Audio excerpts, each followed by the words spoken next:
Hey everybody, what's up?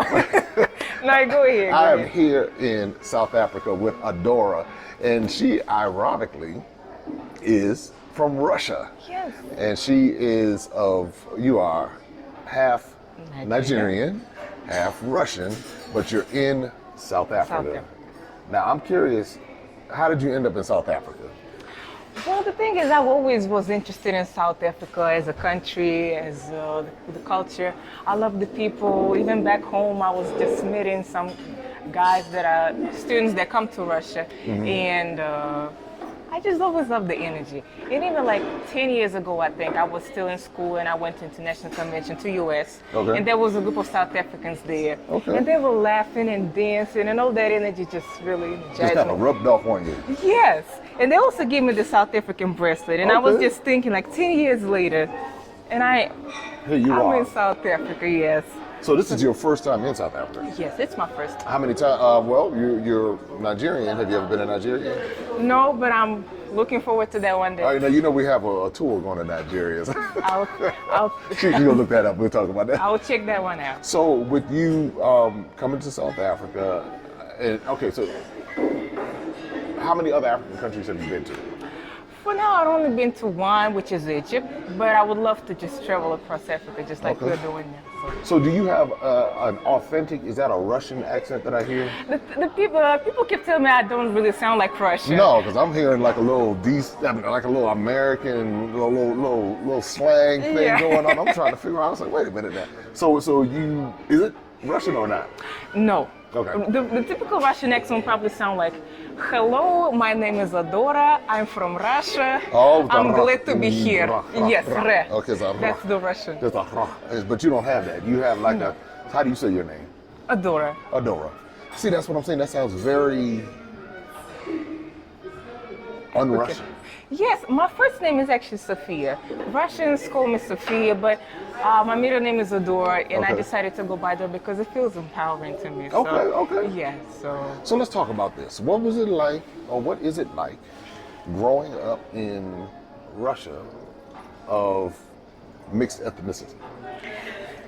It was tough. It was really tough because you are surrounded by, well, this is an environment where it's just plain white. It's not even just predominantly white. Just everywhere you just see people that don't look like you. So you constantly have to empower yourself, remind yourself that you are as worthy, as beautiful, because you see all these billboards, and white women that don't look like you. So you have to build yourself up. Really? Okay, now, all right, let's talk about that a little bit, because I go to different parts of the continent, and I will see, and even America, even in the West, where you will see African women trying to be white. But you're saying you were intentional, because it would be easy for you to be of mixed ethnicity and just follow the white road. You know what, it's easy for me to, I can blend in with this, but you clearly have embraced your African ethnicity as well. And did you get any pushback from that? I had to do so much work on my self-esteem and just empowering myself that I'm, my beautiful hair, my skin color, there's nothing wrong with that. And I have to learn how to appreciate and love it. So, of course it was difficult because it's always easy to just blend in. And as a kid, I was always by myself. I was always lonely in these white schools because, schools were just plain white. No other brown absolutely children? None. Not No, one? Not one. And so you were the brownest person in the school? Yes. And they let you know it? Of course.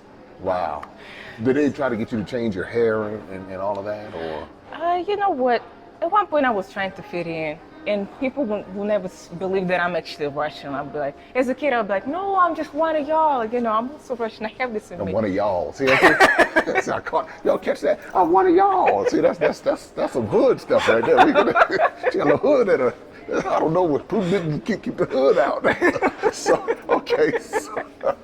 we're going to talk about that in a second, as far as how you got some of that. Sure, I will let you know. So you were trying to fit in. And at one point, I was just looking, okay, you will never accept me as one of y'all. So you still will not like me. Let me just do my thing. Let me just look the way I look, behave, talk the way I feel most comfortable within myself. It's not an easy process because, well, you're going against the grain, and I always was an outcast. I was always standing out. So, but at this point, you kind of get used to it, and you just learn to accept it that you are this, this person that will probably never fit in, and I just have to learn to appreciate it and, How did that affect you though? Because now you're an adult. As a child, how did that affect you? What did you feel like? Recognize every day you would have to wake up with this reality. You couldn't. I mean, you're in a world where you stand out no matter what. So how did it affect you as a person? It was tough because I was growing up with my white family. So now that's another dynamic. Okay, Yes. okay. So my mother, at one point, she didn't want me to associate with black culture at all. And in my family, it was always an issue where they were trying to sweep my racial identity under the rug. Yes, we love you, we appreciate you, but we will not talk about race. We will not be talking about your Nigerian culture. So I had to learn all that on my own.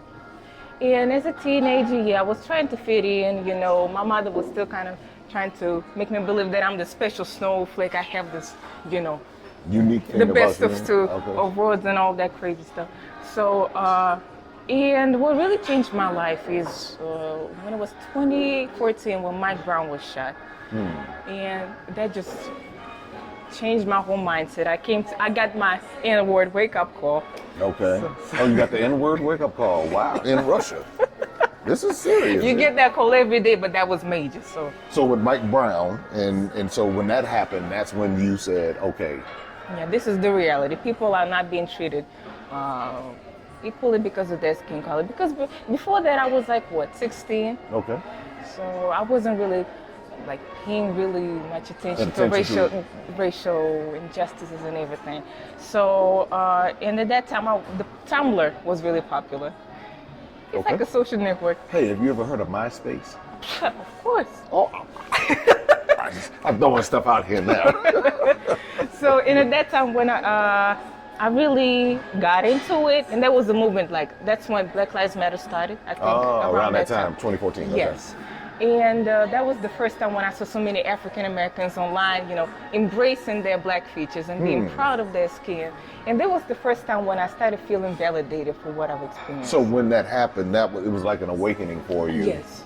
And that's when you said, okay, I'm proud of what I had. And now you talked about the family trying to, I don't want to say erase. It wasn't erasing your Nigerian culture, or was it? It was never really talked about. Okay, so it was just kind of out of sight, out of mind. It's not there. Okay. Well, I still cannot talk about race with them because I'm trying to start conversations on race and the things that I've been dealing with today's day. It always turns into a huge argument. So it's at one point you'll be feeling like you're not even talking to your family member, but a white person that's really threatened by racial talk. Okay, and a lot of people don't know. I mean, because what happens is, especially people believe that things are over. And I think that part of it is because we don't talk about it, it's over. Yeah, it's not there. I'm not dealing with that. That's why I guess it's not happening. That's their mindset. But you dealt with that as a part of your reality growing up. Now, what ethnic group are you in Nigeria, or do you know? Igbo. All right, okay. Now the rumor on the street, every time I go somewhere, they say I look like I'm Igbo. Everywhere I go, they say that I look like I was in Seychelles and an Igbo man saw me. And he said, hey. And I was like, I don't know. I know I have a lot of Nigerian DNA, but everywhere I go, that's what they say. So you are Igbo, Nigerian. So how did you discover that? Because your father is Nigerian. Yeah. Well, I saw my mom made some efforts into reaching out to my father because they're divorced now. And she wanted me to still connect to that side. That's so good. I communicated with him for some time. But she actually always knew that he's Igbo. Okay. So, yeah, from Imo State. Imo State? Yeah. So you even know the state. See, the Imo State, Igbo from Imo State. And have you had any Nigerian food? Have you had anything Nigerian? I love jollof rice, of course, and I love egusi. And Oh, okay. So yeah, back home we do have some African restaurants because the Nigerian community there is kind of like, Nigerians are everywhere. Oh, of course. They are everywhere. I'm Everywhere. So They're even in Russia. Switzerland. They're even in Russia. Yes. Yeah, okay, so they do have Nigerian restaurants. Why do you think you have not been to Nigeria yet? Brainwashed. So That it's scary, that it's dangerous. so that's why you haven't been. And this whole belief that Nigerians are, kind of slicky. And me going there by myself, I'm still a bit, hesitant. But of course, and eventually I will go there. Yeah. So, But that's why. I'm learning. I'm unlearning that. So. Well, I'm gonna tell you this much, and I felt the same way. I had people from other countries telling me don't go to Nigeria. Of course, they tell us in America don't go to Nigeria, but there were even other African countries don't go to. People in other African countries saying don't go. I went, had the time of my life. You see? And I blended in, and I'm telling you, you would blend in too. Of course. That's the amazing part, because the thing about Nigerians is that they have the different ethnic mixes. So when you're there, you're kind of like, wow, okay, and you're thinking one thing. Then you get there and you're like, wait a minute. So I can't wait for you to go and see and connect, because they have everything. They have everything that South Africa has. They have everything that America has and Russia has. So yeah, I'm excited for you to be able to connect with that side, because that would just affirm even more. But the strength I'm hearing in you is the fact that you were able to do that in a world of whiteness. That's what I keep thinking about. Like, I'm looking back and I'm thinking, how was I even able to change my mindset in that environment? Because I see black people here in South Africa or, in America being so brainwashed into believing that white is right. Yeah. And I'm like, if I was able to do it in that environment, you don't have an excuse to have that mindset. I'm trying to figure out how you did it, because you're in an all-white environment. You're in a situation where people are already looking at you like you're different. Yes.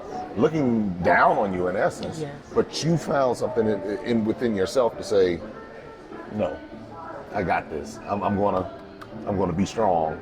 Wow. I mean, that in and of itself is a story and a testament to your character, because you know as well as I know that there are so many people who are bleaching their skin. They're doing all kinds of things to deny who they were create their natural features. I mean, just who they've been created to be.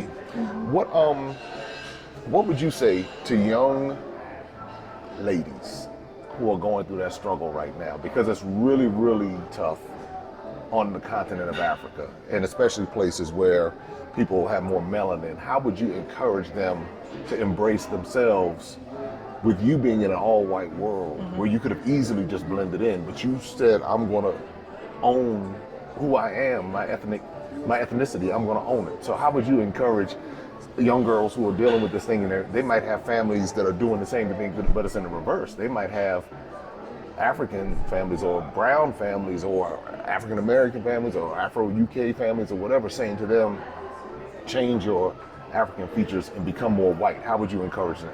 Another thing that I want to add is that I had to become confident, because people can sense insecurities. And I'm tall, I stand out. So anytime I will be walking around, people will always look.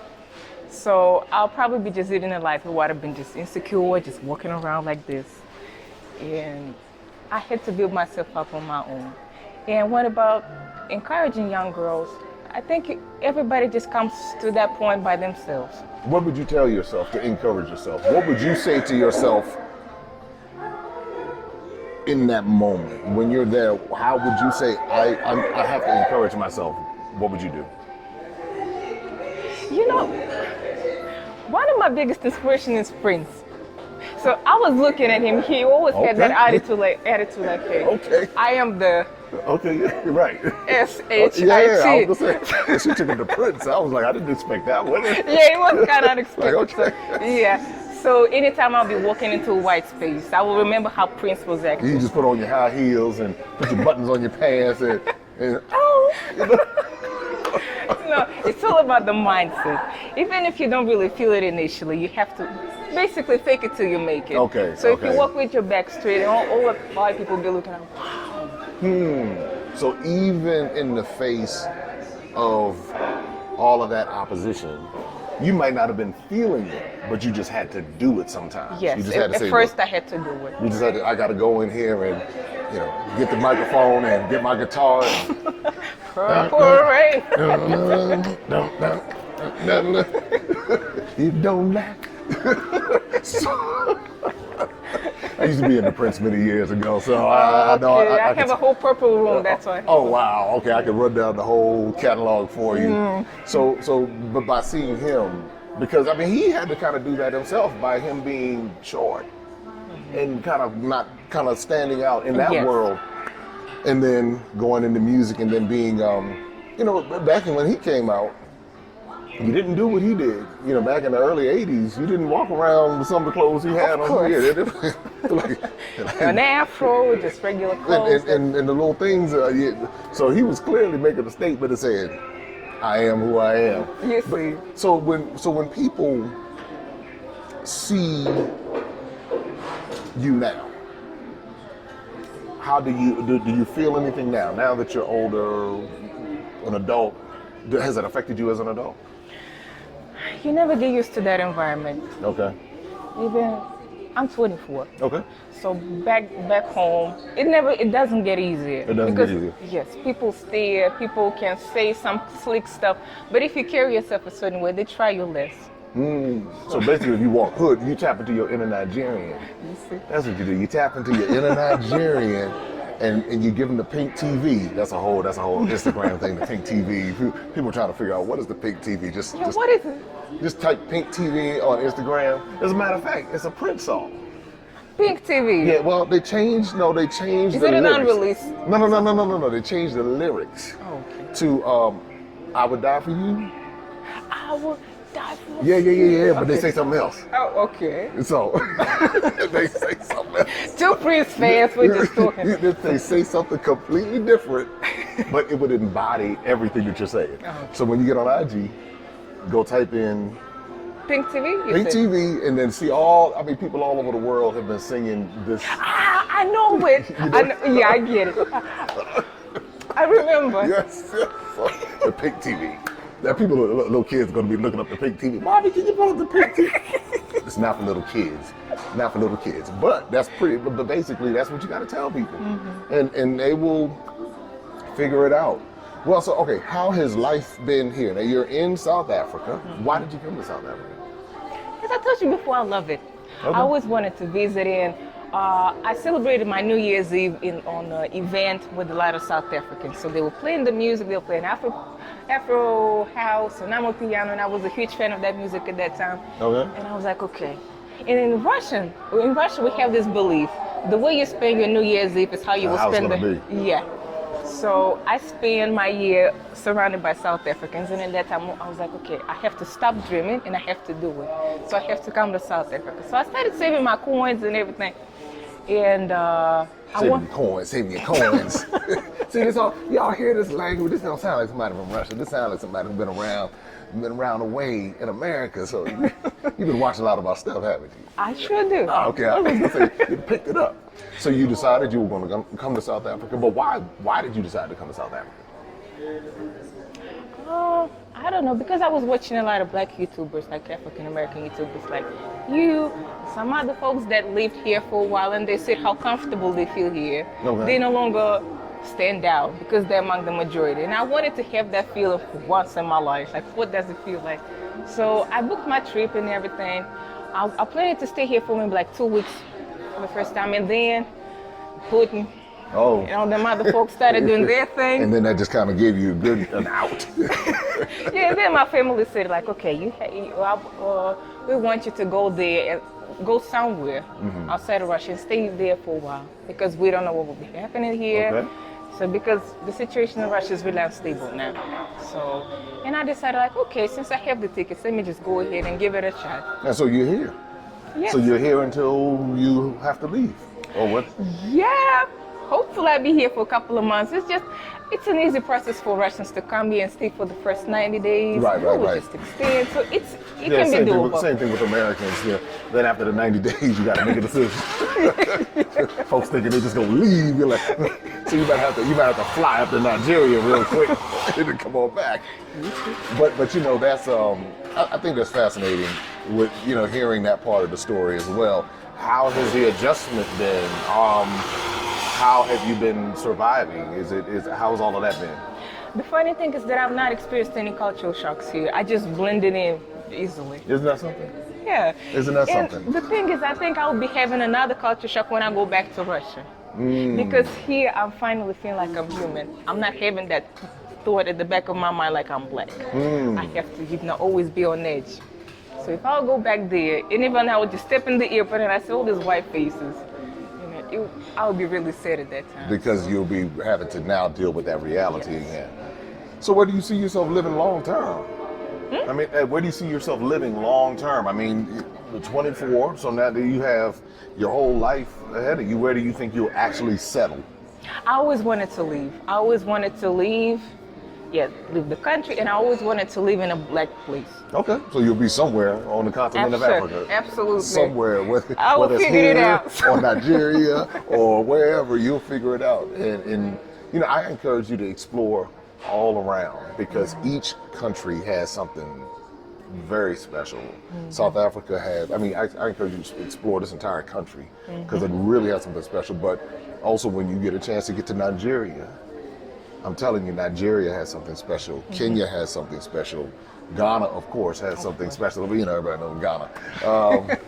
But I mean, even places like Senegal and the Gambia all have something. Gambia was so surprising that you went there. Yeah, what made you go there? Well, it's in Senegal. It's like it's like the British just kind of said the French wanted all of Senegal. The British said we're going to go right in this one little part. And so it was right there. But I really enjoyed the Gambia. I really, really enjoyed it. A very peaceful place. Of course, every place has their challenges, but I didn't see those challenges. Another place that I really enjoyed, Tanzania. I'm planning to go there. So I really enjoyed it. Very peaceful. Where else? I loved Ethiopia. So it's just, I can find something to love about in every country I go to. So that's why I say just explore. You'll find so many things you love here in South Africa. It's a very easy country to blend in. Yes, it's the first time coming if you're coming from the West. Oh yeah, you can just, I have no culture shock at all. Yeah, so it's the same thing. So you're coming from Russia, which is very Western, if you will. Not really. Well, it's Eastern, Western, whatever. It's Russian. How about that? It's Russian. Whatever that is. Whatever that is. But it has all of the amenities. Yeah. So you come here, and then you're able to, your Wi-Fi is good. And, yeah. But I'm telling you, even places like Senegal has something special.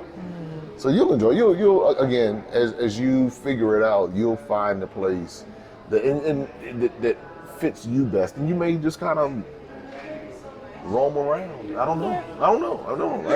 But with all of this now, how would you encourage, I know you would, but if someone were to come to South Africa to visit, what words of advice would you give to them as far as,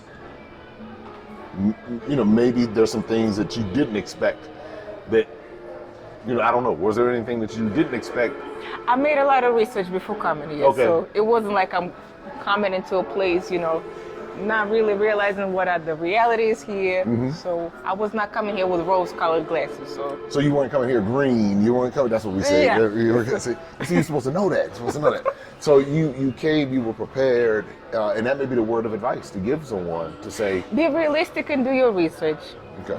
Don't think. I watched a video yesterday where you were talking about African Americans expecting. Okay, just roll cut red. I will not really go there, but just come here with no expectations. Okay. Just be open to any possibilities. And just know that the people are really friendly, really welcoming. So and just, yeah, be open into any new experiences that you might be having. So there you heard it. Adora has said it. She has told you that when you come, of course, do your due diligence, do your research, and enjoy yourself. That's the biggest thing. And you clearly have been enjoying yourself. This is your second time on the continent. So you were in Egypt first, South Africa now.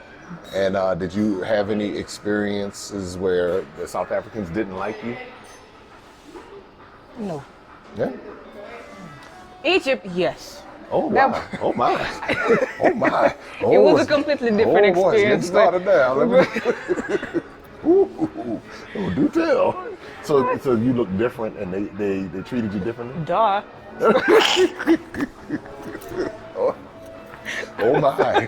All right. So in Egypt, you were with your grandmother, your mother, and what happened? I mean, and you're this little brown baby standing out. Yeah, that's the thing. Oh. It was not the most positive experience. And you know, Egypt is quite a popular place for Russians to go. Oh. And there's a negative stereotype about Russians. Anytime, any place they go in the world, they make it nasty and dirty. Really?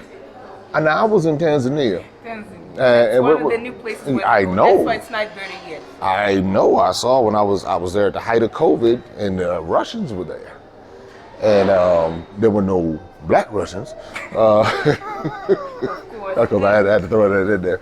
But there were a lot of Russians in Tanzania. Where do Russians normally go to travel? Turkey, Okay. Egypt. Okay, Tanzania in there. We have a lot of things to talk about. Work towards appreciating who you are, no matter how hard it is, no matter which pressures you might be having from the society, from the media, from your parents, from your family. Yeah. God needs you the way you are. So I believe that God does not make any mistakes. So He has presented you with certain features. You have to work towards embracing them. I know it's not easy. For me, it took years to accept that, but I'm happy at the place where I'm now. Still not where I want to be, but I'm really proud of my progress. So just try to be unapologetic about who you are.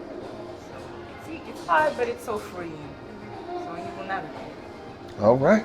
Well, you heard it from Adora. She's here from Russia by way of her evil Nigerian roots as well. And she's here in Johannesburg, South Africa, and she's having a great time and a lot of words of wisdom. And what I hope that you would hear, this is how we continue to bridge the gap, because her growing up in Russia, as a matter of fact, we probably wouldn't even be having this conversation if I was afraid to come to Africa, or if she was afraid to come to Africa. And so now, take this, run with it, be proud of who you are. Every feature, own it as your own, and don't allow other people to define who you are, because oftentimes they are projecting their own self-hatred on you, their own issues on you, and maybe that's something that someone else projected on them, and now it's being passed on to you. All we can do is control our responses to different situations. All we can do is look at it and say, this is how we choose to respond. We can't change someone else's behavior. We can certainly change our own. We can change our mindset. And that's exactly what you see happening here. And that's what this channel is all about, providing content just to cause you just to think a little bit and ask the question, why? Why are things the way they are? What has caused this to be the way that it is?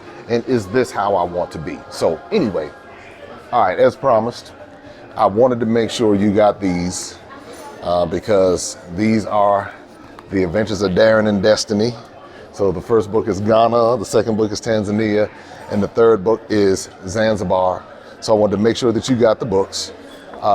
And so when you go, well, I don't know if you're going back to Russia or not. I don't know what's about to happen here. But I wanted you to have these because this is just, inspiration for maybe there's something that you can create for young men, young ladies. So when they're, I did this because I was so inspired by the continent. And so who knows? But these are yours. You can get yours. All you gotta do is go to darrenanddestiny.com. But this is how we continue to bridge the gap. So now you can go and read.